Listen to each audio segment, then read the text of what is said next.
On va pouvoir démarrer. Bonjour et bienvenue sur l'espace central du Salon Cprint. Merci à tous d'être avec nous pour cette conférence sur les nouveaux pouvoirs de l'étiquette. Ennobli, personnalisé, voire même connecté, des cosmétiques au secteur viticole, les étiquettes se déclinent aujourd'hui à l'infini. Si les techniques traditionnelles conservent encore une très large majorité du marché de l'impression d'étiquettes, on observe depuis une décennie une forte progression des technologies d'impression numérique qui conquièrent des parts de marché de plus en plus importantes sur ce secteur. Une croissance de l'impression numérique qui va aussi de pair avec une automatisation et une digitalisation toujours plus forte chez les producteurs, souvent tirés par des projets Web2Print. Nous avons donc voulu nous pencher sur les enjeux de ce marché florissant avec nos invités. Isabelle Manche, directrice générale France et Benelux pour le groupe ESCO. Bonjour. Bonjour. Lindsay Cavaillon, responsable commercial de la société Adesa Smart Label. Bonjour. Pierre Forcade, délégué général de l'UNFEA, l'Union nationale des fabricants d'étiquettes adhésives. Bonjour. Et François Lebas, sales manager chez Epson France et responsable, entre autres, du marché industriel de l'étiquette adhésive. Bonjour. Merci à tous les quatre d'être avec nous aujourd'hui. Pour débuter, je vais me tourner vers Pierre. Pierre, pour essayer d'avoir une vision un peu macro, dans un dossier dit C'est le Mag en 2020, vous expliquez que le marché de l'impression d'étiquettes connaissait depuis 2012 une progression constante de 3 à 4% par an dans le monde comme en France. La France, où quelques 400 fabricants d'étiquettes réalisaient un chiffre d'affaires global de 1,1 milliard d'euros. Le panorama est-il toujours le même aujourd'hui, après la crise que nous venons de traverser, et comment expliquer la bonne santé du secteur de l'étiquette? Alors tout d'abord, je voulais vous remercier déjà de nous inviter sur ce plateau, de mettre un focus sur les étiquettes adhésives, et nous avons aussi invité sur le salon avec tous nos amis sur le stand 1A21. Oui, le marché de l'étiquette aujourd'hui s'est encore développé. Effectivement, on avait ces chiffres de 3 à 4% avant le crise Covid. Maintenant, on est plutôt autour des 10%. Donc vraiment une très belle croissance. On a vu le côté obligatoire de l'étiquette pendant la crise du Covid avec les gels hydroalcooliques, avec l'agroalimentaire, qui a fait qu'on a eu vraiment une très très forte demande d'étiquettes. Et cette demande est restée. La croissance, la reprise économique aujourd'hui a fait qu'on a besoin de mettre en vente beaucoup de produits qui sont forcément étiquetés. Donc aujourd'hui, on est vraiment très très heureux d'avoir ce développement au sein de l'étiquette qui pousse aussi les fabricants d'étiquettes à investir dans des nouvelles solutions qui permettent à mes adhérents aussi, qui sont tous présents aussi ici, que je salue, de pouvoir aussi se développer grâce à ça. C'est un marché qui attire, et on en discutait encore. Les imprimeurs de labeur, par exemple, ils sont vraiment intéressés pour venir dans ce marché-là, qui devient complémentaire vraiment à leur activité, et qui vient nourrir un new business pour eux, qui devient indispensable, puisqu'on peut vraiment satisfaire un client dans sa globalité. Et la typologie des commandes aujourd'hui est tellement différente d'il y a quelques années. Aujourd'hui, on assiste à plutôt des petites séries, beaucoup de références. Donc, quel est le meilleur outil pour pouvoir répondre à ces demandes? C'est le numérique. Le numérique, évidemment, a pénétré les entreprises d'étiquettes adhésives depuis à peu près 2005. Aujourd'hui, je pense que la majorité des fabricants d'étiquettes sont équipés en solutions numériques et numérisent aussi les solutions des flux dans l'entreprise. Donc aujourd'hui, vraiment, ça devient évident et on ne peut pas s'en passer. Donc c'est vraiment intéressant. Est-ce qu'il est possible aujourd'hui de quantifier cette progression de l'impression numérique sur le marché de l'étiquette adhésive? Quelle part du volume d'affaires global est aujourd'hui imprimée en numérique et quel est le taux d'équipement en numérique aujourd'hui en France? Oui, ces statistiques, évidemment, seraient très intéressantes à avoir. Mais malheureusement, même s'ils sont adhérents ou de la filière, c'est compliqué d'avoir ces chiffres-là. On ne peut pas forcément avoir les statistiques comme ça aussi un peu sensibles. Donc effectivement, comme je vous disais, les machines numériques ont vraiment pénétré presque tous les ateliers, de tout type de machines. Certains en ont plusieurs, certains en ont fait leur spécialité. Donc c'est tout ce que je peux vous dire. Je ne peux pas avoir des statistiques vraiment de chiffres ou autres. Mais au moins, il y a encore quand même du travail, il y a encore de la place. On peut encore vendre beaucoup de machines. Les machines évoluent aussi. Donc il y a aussi des possibilités d'amélioration d'année en année. Et comme le chiffre d'affaires va avec, les fabricants d'étiquettes ont maintenant un peu plus de moyens pour le faire. Les banques leur font confiance parce que c'est un marché qui est en développement. Donc il n'y a plus qu'à. On parlait de 400 producteurs d'étiquettes il y a 2 ans. Il y a quand même un phénomène de concentration aussi sur ce marché. Aujourd'hui, on est à quel niveau? On a à peu près 380 sites de fabrication en France. Mais en fait, ces sites sont rachetés souvent par d'autres sociétés un peu plus importantes. Donc on estime plutôt à une perte de nombre d'acteurs. Aujourd'hui, on est à peu près à 315 acteurs en France d'étiquettes adhésives pour 380 sites de production. Vous voyez, donc on voit la concentration au fur et à mesure. Les sites passent d'entreprise en entreprise, mais il reste, et on a malheureusement peu de création de sites ex nihilo.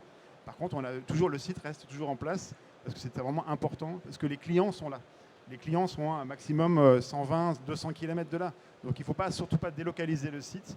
Quand on rachète un site, on le laisse en place, on ne touche même pas au nom de l'entreprise.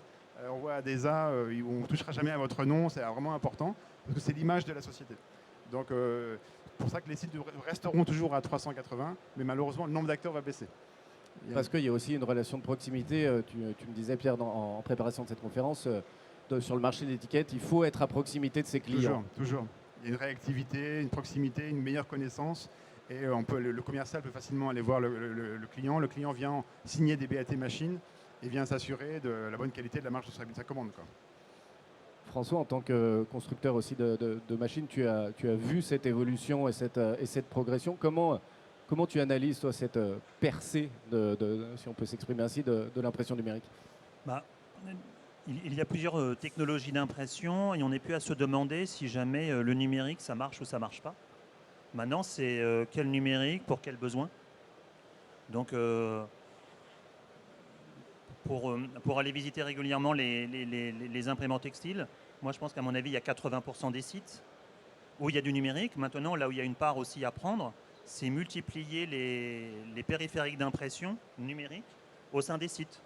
Donc il y en a qui ont commencé par une machine, il y en a qui en ont 3 à 4, voire des sites qui ne visent qu'à être à 100% numérique. Donc il y a encore du travail, et c'est une activité qui n'est pas délocalisable. Il faut être à côté.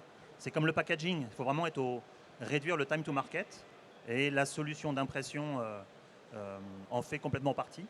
Donc le marché évolue, les technologies vont de plus en plus vers de l'ennoblissement. Donc on voit qu'il y a une segmentation du marché, soit vers la vitesse, soit à apporter de la création de valeur aux clients. La création de valeur, c'est la première promesse du numérique, quel qu'il soit, c'est retirer la forme imprimante. Et puis surtout, c'est réduire tous les coûts cachés, tous les coûts induits, à la mise en route, à la mise en production d'une série d'étiquettes. En ces périodes particulières, sauver de la matière, sauver du papier, réduire l'énergie pour faire fonctionner les machines sont des facteurs favorisant la pénétration du numérique sur tous les sites. L'INSEE, chez vous aussi, vous avez été Adesa parmi les premiers producteurs européens à intégrer du numérique, c'était en 2002. Aujourd'hui, quelle est la part comment se vont-ils l'activité entre numérique et traditionnel chez Adesa? C'est plutôt 50-50 chez nous. On est 50% sur la partie traditionnelle et 50% essentiellement en numérique. Quels sont les secteurs ou typologies de clients qui aujourd'hui font appel à de l'étiquette adhésive imprimée en numérique? Sincèrement, c'est plutôt tous les secteurs d'activité. On a autant d'agro que de cosmétiques finalement, que d'industrie pure, que domaine de peinture, ce genre de choses. On est vraiment multi-secteur d'activité sur ce pôle-là. On a Pierre aussi et François, on a coutume de dire aussi que le numérique a permis à des petites marques, des jeunes marques qui se lancent, de jouer directement dans la cour des grands en créant des gammes complètes grâce à l'impression numérique. Est-ce que ça se vérifie? Est-ce que c'est quelque chose de vrai, ça? Oui, parce que le volume nécessaire pour lancer une production en numérique, c'est 10 étiquettes, 100 mètres, 300 mètres. Donc la marque qui se monte, elle peut changer son habillage, elle peut tester ses clients en changeant régulièrement son design.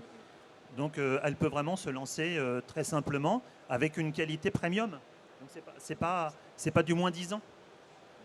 Donc et on s'aperçoit que même les packaging des marques déjà installées, régulièrement, ils changent leur habillage. Ils vont faire des tests clients. Donc le numérique est précieux pour toutes ces On l'a vu raisons. Pour les brasseries artisanales, pour tout ce qui est cigarettes électroniques, les confitures, etc. Mais Isabelle va nous en parler aussi. C'est vrai que voilà, il y a vraiment une percée du digital. Alors après, on est beaucoup sur à la fois l'automatisation des flux et la digitalisation des process. Sur l'automatisation des flux, l'idée c'est qu'il y a pas mal d'outils en fait qui sont aujourd'hui installés chez vous par exemple, et ces outils ils sont manipulés toute la journée par des équipes. Et en fait on va automatiser l'utilisation de ces outils.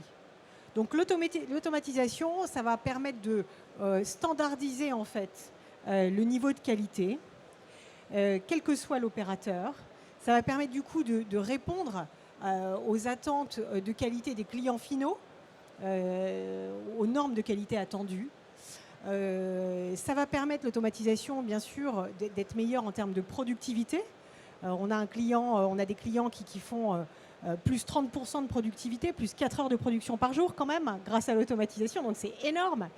Et puis surtout, en fait, on va aussi avoir une capacité à libérer du temps pour les équipes et à les mettre au-delà des tâches répétitives sur des tâches à valeur ajoutée. Des tâches qui vont permettre d'apporter du service au client final. Donc voilà, beaucoup de points en fait, beaucoup de bénéfices à mon avis qui sont apportés par l'automatisation. Et on le voit aujourd'hui, hein, je veux dire, il y a eu un véritable essor de l'automatisation. On a chez ESCO plus de 4000 sites à travers le monde qui sont installés en automatisation. Donc vraiment très, très fort là-dessus et on continue à le faire. Hein. Chez ADESA, vous êtes complètement là-dedans aussi, dans l'automatisation. Et puis aussi dans des étapes ultérieures de digitalisation, mais peut-être qu'on y viendra après. Et l'automatisation permet une plus grande intégration du numérique dans un flux global avec la complémentarité du conventionnel.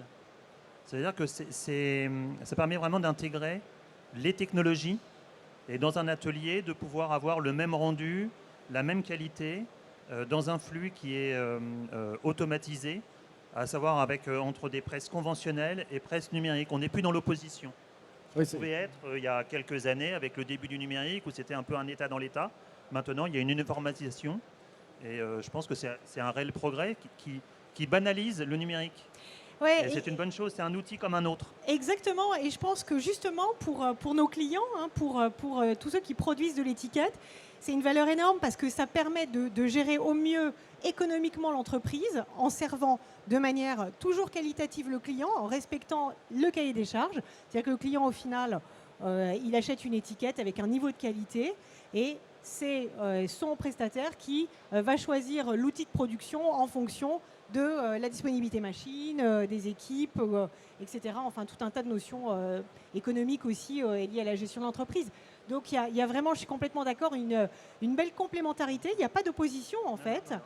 C'est vraiment une corde de plus à l'arc, finalement, de nos clients, de pouvoir dire, effectivement, avec des outils colorimétriques, on arrive à gérer des rendus colorimétriques qui sont très semblables d'une technologie à l'autre. Il n'y a pas d'outil universel. Donc il faut vraiment que le pouvoir, le responsable d'atelier, le responsable de production puisse envoyer la production sur l'outil le plus efficient, qu'il soit numérique ou non. On voit aussi, par exemple, une première partie de la fabrication en numérique et ensuite un ennoblissement sur une machine de sérigraphie à plat. Donc là, on fait un appel avant, arrière. C'est ça qui est intéressant. Les vieilles machines en fait, de sérigraphie à plat, qui sont encore un peu moins la cote, elles font des tellement beaux résultats et on peut faire tout à fait un premier passage en numérique splendide. Donc on peut avoir un mélange des technologies pour servir le client. Donc les ateliers aujourd'hui ont toujours besoin de garder un flux de flexo, d'offset, de sérigraphie à plat. Et là, le numérique est venu en complémentarité. Donc ça, il ne faut pas les oublier aussi, c'est vraiment important et c'est vraiment complémentaire. Oui, c'est ce que tu disais, Pierre. Si le taux d'équipement numérique progresse, il ne remplace pas les lignes traditionnelles aujourd'hui dans les ateliers et on joue sur la complémentarité des techniques. C'est le cas notamment aussi chez ADESA. Alors, il y a un volet aussi, ça va de pair, on parlait d'automatisation avec Isabelle. Dans le sillage de l'adoption numérique, de plus en plus de producteurs d'étiquettes lancent aujourd'hui des plateformes ou des portails de Web2Print. Aujourd'hui, vous le disiez, l'INSEE, vous réalisez 50% de votre chiffre d'affaires en traditionnel, l'autre moitié en numérique. Et en 2017, vous avez lancé une plateforme de Web2Print destinée à vos clients professionnels. Et c'est un projet qui a véritablement fait pivoter tout le centre de gravité de l'entreprise. Est-ce que Vous pouvez nous expliquer pourquoi Adesa s'est lancé dans ce projet et surtout comment vous avez réussi? Oui, en fait, ça a été décidé de manière très simple. Tout se vend aujourd'hui sur Internet. On s'est dit pourquoi pas nos étiquettes. Et en fait, comme on avait une très bonne, maîtrise, expertise des flux et de l'amalgame, on s'est lancé dans ce projet. Mais on savait en fait qu'il fallait malgré tout y mettre les moyens. On n'allait pas s'inventer dans le web to print comme ça n'allait pas fonctionner. C'est pas parce qu'on allait sortir Internet que ça allait fonctionner. Donc on a fait en sorte de s'entourer de personnes. Donc on a recruté des ressources qualifiées dans le web marketing, dans le e-commerce, dans l'informatique, dans la communication également. En fait, nous avions la technicité de l'étiquette. Il a fallu transposer ce savoir sur un site e-commerce, en fait, avec les codes du e-commerce. Donc c'était un petit peu un monde que nous ne maîtrisions pas à l'époque. Donc avec les nouvelles recrues que nous avons eues, on a pu donc construire ce site internet. Donc il a fallu construire un site qui soit dynamique, qui soit moderne, mais qui soit facile d'utilisation et compréhensible pour tous. Voilà. Donc ça a été long malgré tout. Ça a été vraiment la première démarche. Donc il a fallu en gros presque une année pour construire ce site. Il a fallu aussi monter une équipe d'ADV, donc une équipe dédiée de support client pour l'accompagnement, pour tout le côté technique, parce qu'on a aussi sur le site en fait un service de devis sur mesure. Donc il est très important d'avoir des personnes qui soient très dynamiques, mais qui soient aussi formées techniquement. C'est-à-dire qu'elles doivent connaître toutes les combinaisons possibles, elles doivent connaître tous nos process dans notre atelier de production pour pouvoir proposer en fait le meilleur service, la meilleure solution à nos clients. Donc ça c'est très important. Ils ont vraiment un rôle déterminant dans la réussite de ce projet. Si on n'a pas une équipe qui est très réactive, très dynamique, ça ne fonctionne pas. Voilà. On a également une équipe en PAO dédiée, donc également pour l'accompagnement, pour l'élaboration des fichiers, pour tout le côté technique. Donc on a vraiment une personne qui répond au téléphone tous les jours. Ça demande énormément d'échanges, cette partie-là également. Une partie qualité SAV également. Donc là, en fait, la qualité et l'exigence client est très élevée sur ce point-là. Il ne faut pas croire que parce que c'est un site internet, en fait, les gens commandent facilement. Voilà. Donc en fait, c'est autant exigeant à la limite que le tradi. Donc également beaucoup de réactivité sur ce pôle-là. Et pour moi, un des points les plus importants, c'est vraiment l'optimisation des flux. Donc là, on avait quand même une bonne expertise, une bonne maîtrise, et Adesa en fait investit beaucoup en R&D justement pour améliorer de façon continue ces flux et pour permettre un maximum d'automatisation, qui est beaucoup. En fait, qu'on ait très peu d'interventions manuelles, que ça aille vite. Alors, quand je parle de flux, ce sont les flux web, les flux de production, les flux de logistique, très important aussi. Donc voilà, c'est l'association de tous ces pôles qui a fait en fait que notre projet a réussi. Mais ça a été long. On n'a pas été rentable rapidement. C'est pas immédiat. Il a fallu du temps. Mais voilà. Donc nous, on avait vraiment cette expertise technique de l'étiquette, mais tout ce monde un peu du digital était un petit peu inconnu chez nous. Et grâce à ces nouvelles personnes et ce nouveau monde en fait qu'on a intégré chez Adesa, ça nous a permis en fait de nous orienter et de prendre un peu un nouveau virage. Et on est très contents parce que c'est vrai que c'est un très très beau marché qui est très attractif, qui est très dynamique, mais ça a été difficile quand même. On ne s'invente pas, on ne s'improvise pas dans le web to print. Il a fallu vraiment se donner les moyens et y donner du temps et de l'énergie. Ouais, non, mais on comprend en vous écoutant qu'en effet, là, c'est tout le business de l'entreprise qui a pivoté autour de ce projet. Aujourd'hui, avec le recul, du coup, c'était 2017, il y a eu une refonte, je crois, en 2021. Oui, tout à fait, avec une nouvelle charte graphique. Et c'est un site, en fait, qui est alimenté très régulièrement, avec des nouveaux produits. On a Julie, donc, au marketing, qui change les couleurs, qui change tout. On fait en sorte que ce site reste le plus dynamique possible, le plus plaisant et surtout facile d'utilisation. Et aujourd'hui, du coup, comme je le disais, 5 ans après, quelle part du volume d'affaires est générée par la plateforme ? À peu près 30%. Merci. Isabelle, chez Esco, vous accompagnez tous les jours des producteurs d'étiquettes adhésives dans ces projets de transition digital et automatisation. Où en est ce marché de l'étiquette sur ces sujets-là, de l'automatisation et de la digitalisation? Vous me disiez en préparation que c'était quand même un marché assez en avance, qui avait bien pris le pli de l'automatisation et de la digitalisation. Oui. Alors, en fait, il y a vraiment deux pans distincts. Il y a l'automatisation et la digitalisation. L'automatisation dont on parlait tout à l'heure, nous, on le voit, on a beaucoup de clients en fait, qui sont là-dedans. Le marché commence à être assez mûr, même s'il n'est pas arrivé à maturité. Mais on a aujourd'hui, j'allais dire, au moins 60% des clients qui sont déjà là-dedans. Voilà. Donc là, on va parler d'automatisation effectivement des tâches. L'INSEE parlait effectivement des process où, depuis l'entrée de commande jusqu'à la production, on va automatiser sur cette partie-là et ça va permettre de gagner en qualité, en rapidité, en efficacité. Ça va permettre de soutenir, par exemple, d'aider l'ADV sur les devis avec des outils qui analysent la couleur des documents et qui permettent de dire directement en prod, on va plutôt imprimer sur telle ou telle machine et donc le devis est juste. Enfin, voilà. Donc, c'est des choses qui sont très intégrées à l'ERP d'ailleurs. Ce qui requiert beaucoup d'efforts de la part des équipes et c'est vrai que c'est des processus longs de transformation. Donc là, je dirais que sur la partie automatisation, il y a une certaine maturité. Maintenant, sur la partie digitalisation, je pense qu'ADESA est en avance. C'est mon regard sur les choses dans tous les cas par rapport à ce qu'on peut observer globalement. On a une part beaucoup plus faible. Tout le monde valide. Hein. Et c'est vrai qu'on a une part beaucoup plus faible finalement de nos clients qui sont déjà dans la digitalisation, mais là on ne parle plus des tâches, on parle des process de l'entreprise. On parle globalement de digitaliser les process. Je donne pour exemple la validation d'un BAT par exemple. Voilà. Aujourd'hui ça marche très bien. Finalement les entrepreneurs qui ont décidé de faire ce shift s'aperçoivent que chez leurs clients ça pose aucun problème. On a d'ailleurs chez ADESA, enfin voilà, toute la partie viewer qui est adossée à votre site avec le Web Center, voilà, qui permet aux clients de voir un BAT en 3D, de le faire tourner, de correspondre, d'envoyer des fichiers, etc. C'est des vraies plateformes collaboratives. Et là, sur cette partie-là, si vous voulez, là où on a en automatisation 4000 sites installés dans le monde, on a plutôt 700 sites installés dans le monde en digitalisation. Alors ça fait beaucoup de users derrière, on a 600 000 users. Mais en fait, c'est quand même un nombre d'utilisateurs un nombre de sites qui est moindre. Voilà.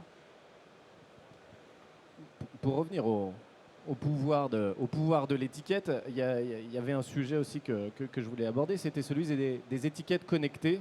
On en parle beaucoup, de réalité augmentée, de QR code, de data matrix, de puces NFC et RFID. Mais quelle est la réalité aujourd'hui pour ce segment de marché ? Est-ce qu'on est sur une niche ou est-ce que c'est le futur de l'étiquette? Pierre? On va dire que c'est le futur depuis 10 ans. C'est un peu le serpent de mer. Hein. On aimerait bien tous que cette innovation perce et que ça se développe et que tout le monde puisse en faire tous les jours. Malheureusement, les marchés ne sont pas forcément en face très matures, même si effectivement il y a des besoins, mais ils ne sont pas forcément identifiés. Le problème du coût, forcément petit volume, un coût important. Donc si ça ne se démarre pas, on n'augmente pas les volumes. Donc les coûts restent toujours élevés. Donc on est effectivement sur des marchés de niche, mais c'est possible. Tout le monde peut pratiquement le faire. Les fournisseurs ont les produits pour, les machines sont éligibles. Effectivement, il faut peut-être recruter en interne une personne qui peut être un peu plus adéquate, mais le marché est présent. Comment vous dire que ça va se développer? Je n'ai pas ma boule de cristal, mais je pense que ça va effectivement prendre parce que c'est une évidence et tout le monde le sait qu'il faut optimiser la logistique, il faut optimiser la possibilité de savoir combien de vêtements il vous reste en stock. La RFID est là pour ça. La réalité augmentée pour une bouteille de vin, c'est extraordinaire, ou une bière. Vous pouvez voir la vidéo du viticulteur rien qu'en mettant votre téléphone devant la bouteille de vin. Parce qu'automatiquement, avec Argo Play, par exemple, des outils comme ça, vous allez pouvoir avoir un contact avec le producteur du produit. Donc ça, c'est extraordinaire. Le marketing adore ça. Mais finalement, on n'en trouve pas assez, quoi. Est-ce que c'est une question d'usage?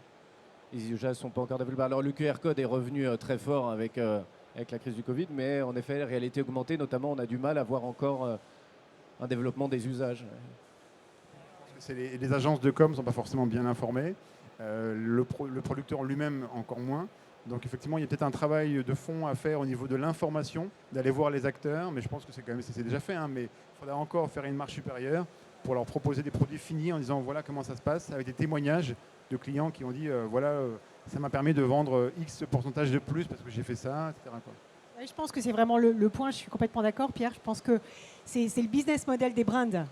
Voilà, où est-ce que le brand va pouvoir, la marque va pouvoir augmenter son chiffre, augmenter son business, ouvrir une nouvelle part de marché, j'en sais rien, développer de nouveaux produits connexes grâce à cette techno. C'est vrai Florent, l'usage finalement, mais transformé en business. Et aujourd'hui, on le voit, nous on a en fait dans nos suites logicielles de quoi gérer le QR code.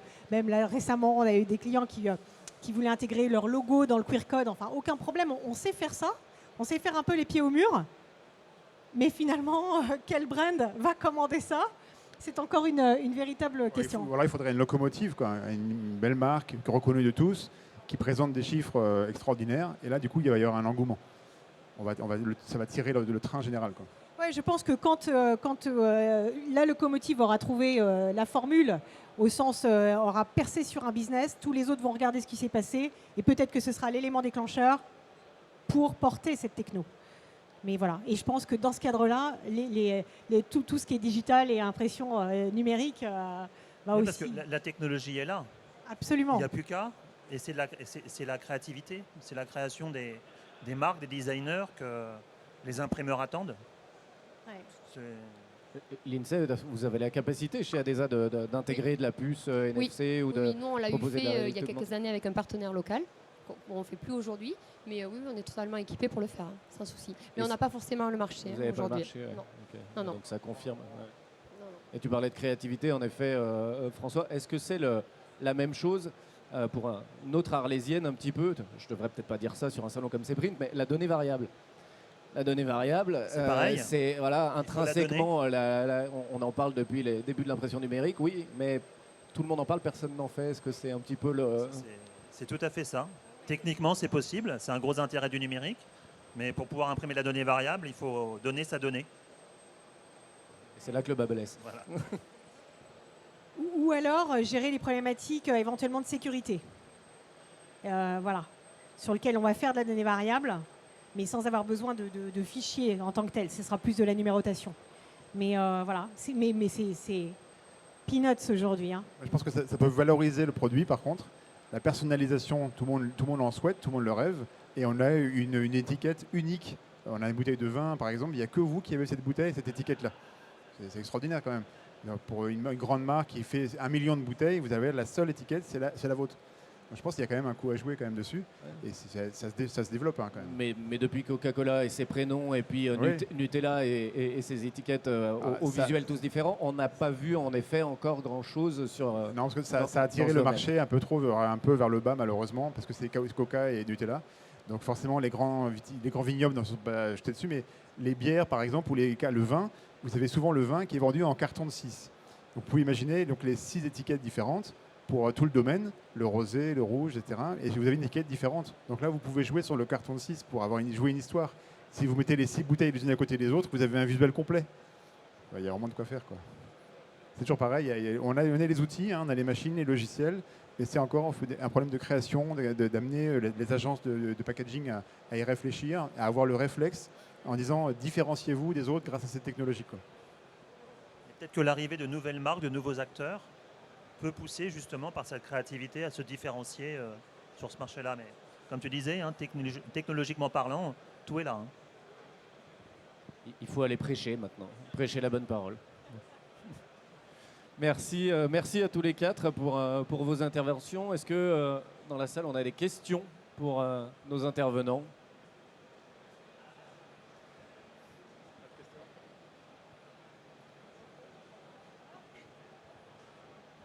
Bonjour à tous, merci. Alors moi, c'est une question plutôt technique. Alors je ne sais pas s'il y a vraiment la réponse, mais je me pose la question des colles, des différentes colles dans les adhésifs. Qu'est-ce qu'il y a de nouveau ? Parce que moi, on me parle aussi pas mal des colles pour la consigne, des étiquettes de vin, par exemple, parce que je suis là-dedans, je fais de la créa d'étiquettes de vin. Et du coup, j'ai des vignerons qui veulent faire de la consigne Et je me demandais, même ceux qui ne veulent pas faire de la consigne, est-ce que c'est intéressant d'avoir des étiquettes qui se décollent facilement? Oui, l'adhésif existe depuis très longtemps, l'adhésif enlevable, et ça fonctionne très bien pour la consigne, hein, effectivement. Avec de l'eau chaude et d'un peu de soude, l'étiquette s'enlève très facilement. Donc on a un produit qui est très propre. Et si vraiment la consigne n'est pas forcément l'objectif du vigneron, le recyclage du verre aussi se passe très très bien. Donc ça, il y a une grande maturité par rapport à ça.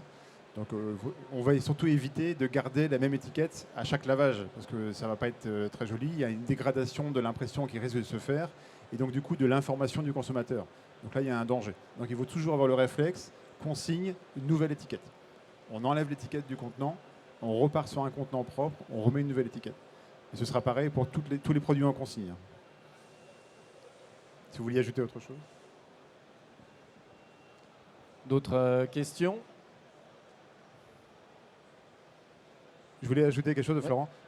Vu la complexité, effectivement, de la mise en place des solutions de numérique ou de numérisation des flux, l'UNFEA va mettre en place un guide technique pour ses adhérents pour éclaircir un petit peu tout ça, mettre du vocabulaire, mettre beaucoup d'exemples pour que les personnes qui se disent « mais c'est pas fait pour moi, je suis trop petit, je suis mal adapté », en fait, non, on peut en prendre un petit bout. On n'est pas obligé d'avoir toute la suite. On peut vraiment optimiser seulement une partie. Et d'un seul coup, l'entreprise va se redévelopper. Donc, on va faire un guide qui va sortir normalement avant l'été prochain. Donc, je vous encourage tous les adhérents à le consulter. Ah ouais, et j'en profite pour ajouter quelque chose. C'est vrai que ce guide, je vois bien son élaboration et qu'il est vraiment très bien fait, très, très simple et qu'il permet d'éclairer justement pas à pas sur cette transformation digitale de ce marché. Et j'ai envie de dire que vraiment, l'accompagnement des équipes est clé par rapport à ça. Et comme tu le dis, je pense que dans la digitalisation d'une entreprise, il ne faut pas vouloir tout d'un coup. Il faut y aller step by step. Il y a des étapes à respecter qui sont des étapes nécessaires à ce que les équipes intègrent en fait, s'approprient en fait les changements. Parce que moi, je parle pour ESCO, évidemment. Nous accompagnons des clients comme ADESA au long cours. On est très présent. Quand on est sur des projets, on a des équipes, mais on a surtout une équipe client dans laquelle on désigne, nous, on choisit avec le client un champion. Parce que c'est de l'intérieur que vient le changement, c'est de l'intérieur que vient la transformation, parce qu'il faut à la fois transformer et assurer la prod. Donc, faut pas faire d'erreur, faut prendre son temps, faut découper le gros gâteau en petits morceaux pour qu'il soit assez digeste par tous. D'ailleurs, je crois aujourd'hui tu fais venir Sylvain Marchal. Oui, absolument. Alors, Sylvain, on va le voir sur le pôle, effectivement, le village numérique. Il témoigne en fait là-dessus. Société AG3M. Hein. Société AG3M, pardon, effectivement, donc fabricant d'étiquettes, voilà, qui a un flux complètement automatisé. Et il explique bien justement les choses step by step. Et je pense que la clé, elle est humaine. Il ne faut pas se tromper. Les technos, elles sont là. On l'a tous dit autour de la table. La clé, elle est humaine. L'ITSE peut peut-être nous en dire un mot. En effet, l'appropriation du projet par les équipes, tu me disais que c'était quelque chose d'extrêmement important, en effet. Ah oui, tout à fait. Si on n'avait pas ça, on ne réussirait pas. Ça, c'est évident. Si on n'avait pas toute cette organisation autour de ça, ça ne fonctionnerait pas, c'est certain. Pas eu trop de résistance au changement? Non, pas du tout. Non, vraiment pas. Non, pas du tout. Vous aurez également aussi la possibilité d'écouter le témoignage de la société Azure Adhésif, qui vient sur un autre stand aussi proposer son témoignage sur une solution aussi qui a embarqué l'entreprise dans une numérisation. Et cet après-midi aussi, vous avez l'entreprise Guiflex du groupe AVEC qui va venir aussi témoigner sur le recrutement et la formation des jeunes pour venir un petit peu aider les entreprises aujourd'hui en difficulté, puisqu'on a un gros problème de recrutement dans les étiquettes adhésives. La pyramide des âges est assez ventrue dans le haut, donc il va y avoir des départs en retraite dans 5 ans de façon importante. Donc il va falloir renouveler déjà ces gens-là et en même temps suivre le développement des entreprises en embauchant régulièrement. Vous devez avoir ce problème-là aussi. Il faut au minimum 5-6 personnes dans les ateliers aujourd'hui. Et on a beaucoup de difficultés à trouver des jeunes motivés. Donc nous avons les formations comme la SEPR, le CFA à Lyon, et des entreprises, des centres de formation comme Graphipolis, 5 Conseil, la FI et l'ENR, qui sont vraiment des grands acteurs. L'Unidis, la FIFOR, USA, on ne les oublie pas. Et donc, je vous encourage à venir à 15h45, venir voir la conférence et le témoignage des sociétés de l'UNFE. C'est bien, c'est parfait. Pierre et Isabelle, ils nous font la promo du programme, c'est magnifique. Merci beaucoup. Mais cela dit, c'est vrai, je rebondis là-dessus, tout ce qui est digitalisation de l'entreprise, au-delà de l'efficacité, au-delà de la productivité, etc., ça va être aussi un outil de rétention des collaborateurs, un outil aussi pour aller chercher des nouveaux collaborateurs qui ont ce mindset digital, qui sont nés là-dedans et à qui ça parle. Et voilà. Et donc, on doit quelque part aussi réfléchir à ça pour avoir une bonne adéquation entre les compétences actuelles qui sont sur le marché et la manière dont les entreprises fonctionnent et sont équipées. Ce truc-là, il est clé. Tout évolue et donc les technologies doivent porter l'humain encore à ce niveau-là, je pense. Le label Power, quoi. Absolument. Merci à tous les deux. Plus d'autres questions? Eh bien, merci à tous d'avoir assisté à cette conférence. Et puis, je vous invite à revenir à midi pour la prochaine plénière sur le thème de l'enseigne et les enjeux pour le 2022 pour le secteur de l'enseigne avec Juliane Aujac, présidente de l'organisme e-Vision. Merci à tous.